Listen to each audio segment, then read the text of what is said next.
How to make your enemies fear you without saying a word. Stay silent. Stay. Power doesn't scream for attention. It doesn't need to. A lion doesn't roar before it strikes. It moves with purpose, silent and unstoppable. The strongest among us don't shout to be feared. They command respect through a presence so steady it forces the world to pause. True strength is quiet, deliberate, unreadable. That's what makes it terrifying. You can't control what you can't predict, and you fear what you can't understand. In this world, the most powerful person isn't the one who talks the loudest. It's the one who says the least yet owns the room. Their silence isn't empty, it's heavy, loaded with intent, and it shifts the air around them.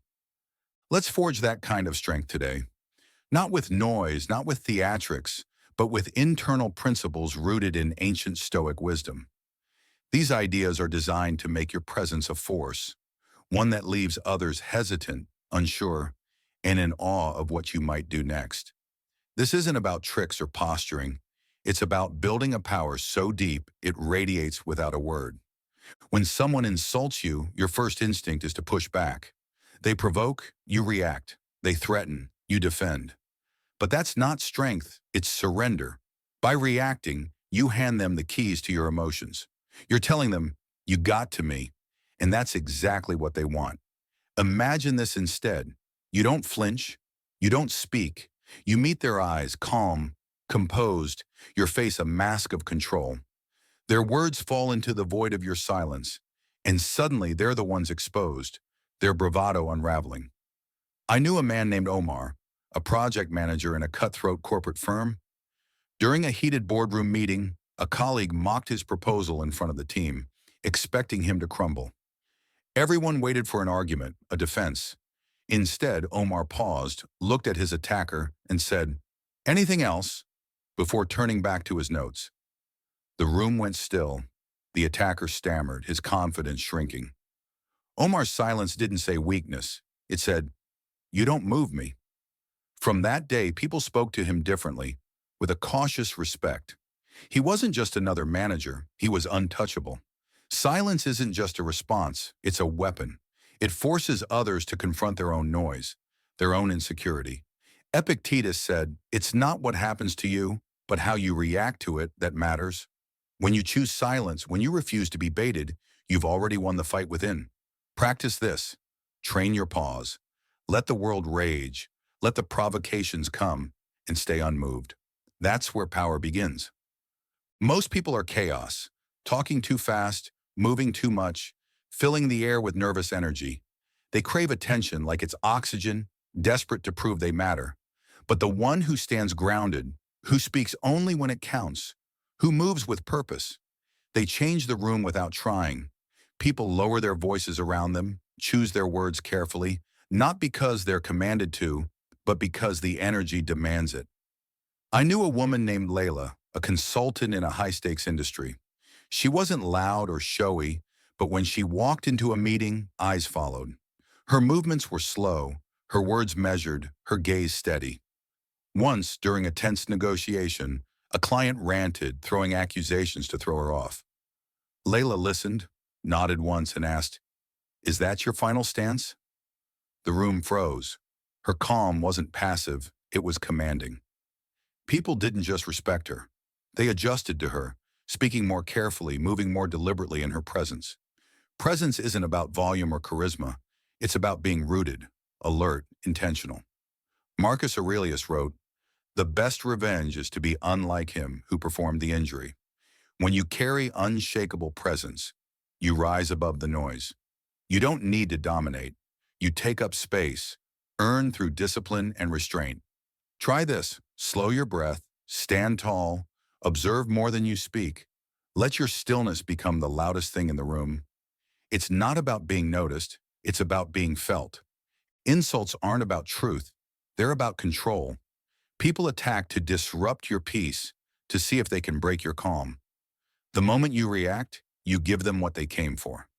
It doesn't matter how clever your comeback is, if you lose your composure, they've won.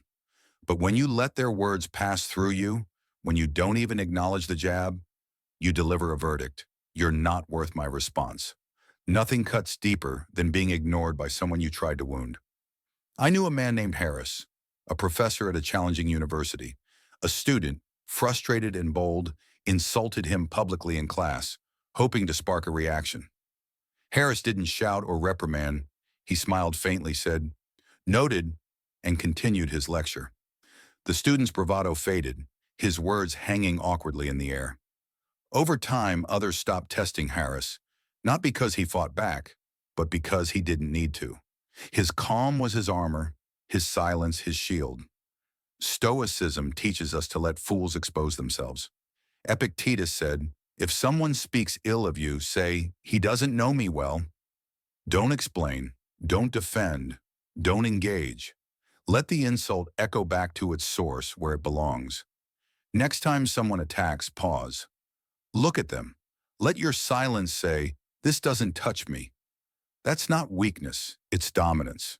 It's a quiet declaration that their words can't reach where it matters. The more you reveal, the more power you give away. Your fears, your ambitions, your routines, they're all leverage in the wrong hands. People listen not to understand you, but to map you, to learn how to push you, shake you, control you. When you withhold, when you move without announcing, you become a puzzle they can't solve. That's what makes you dangerous. I met a man named Tariq, a soft-spoken entrepreneur who never shared more than necessary. When asked about his plans, he'd smile, offer a vague reply, and redirect the conversation. Some called him distant, even arrogant, but over time they respected him. Why? Because they couldn't predict him. When drama swept through his industry, rivalries, betrayals, power plays, Tariq stayed untouched. No one had a hold on him. No one knew his next move. His silence was his armor, his restraint, his strength. Seneca wrote, "It is a great thing to know the season for speech and the season for silence." Silence isn't just wisdom, it's strategy. Stop narrating your life. Don't announce your goals or justify your choices. Let people guess, let them wonder, let them be wrong. A man who keeps his truth close holds power no one can touch. Practice this. Share only what's needed. Move like a shadow, deliberate and unseen. Let them fear what they can't understand, because what they can understand, they can't control. We live in a world obsessed with talk. People broadcast their plans, their goals, their transformations, mistaking attention for progress.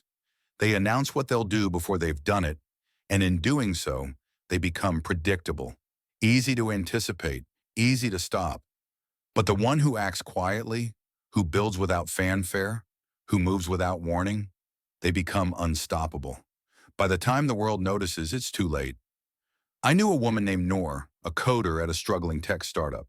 While her colleagues bragged about side projects, future promotions, and grand plans, Noor worked in silence. No one paid attention.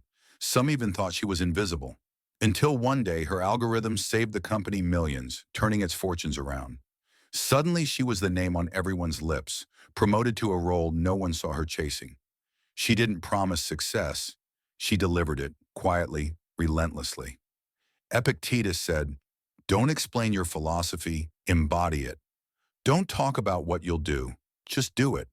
Let your results speak. Let your effort echo in silence. To cultivate this power, shut the door. Do the work. Don't warn, don't overpromise, just act. When you move without announcement, you don't just avoid resistance, you create awe. The fear isn't in what you said you'd do, but in what you might do next. That tension, that mystery becomes louder than any words you could speak.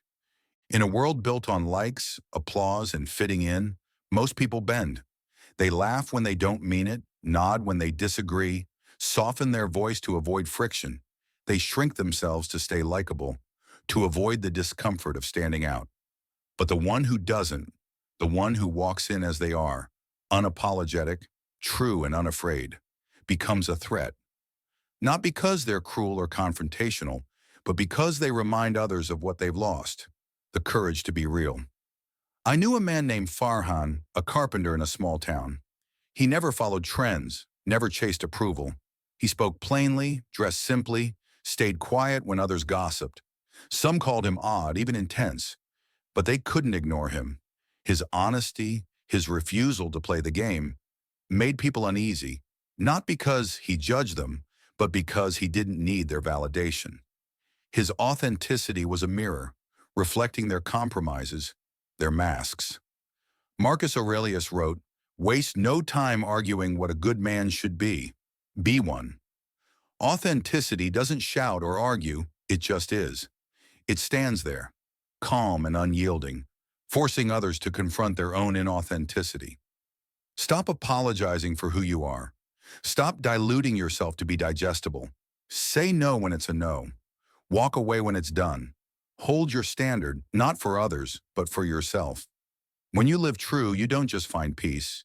You become a force, the kind that makes others adjust their mass before you even glance their way.